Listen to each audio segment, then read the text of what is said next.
Alam mo ba na ang CIA ay may lihim na laboratorio na gumagawa ng mga lason na hindi matutukoy sa mga bangkay?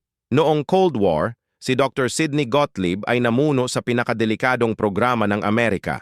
Sa loob ng mga lihim na silid, ginawa niya ang mga egzotikong lason, shellfish toxin, botulinum at mga chemical na magdudulot ng heart attack na walang bakas. Ang kanilang pangunahing target, si Fidel Castro. Gumawa sila ng mga sumasabog na tabako, mga diving suit na may lason, at mga payong na may poison sa dulo. Mga ahente ay naglalakad na may mga ballpen at payong na pumapatay sa isang tusok lamang.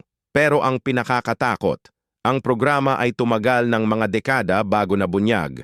Noong mga congressional hearing sa mga taong 70, nalaman ng publiko ang mga karumaldumal na eksperimento. Ngunit maraming ebidensya ang nasunog na. Maraming ahente ang namatay na kasama ang mga lihim nila. Hanggang ngayon, hindi pa natin alam kung gaano karaming buhay ang naubos sa mga hindi nakikitang lason na ito.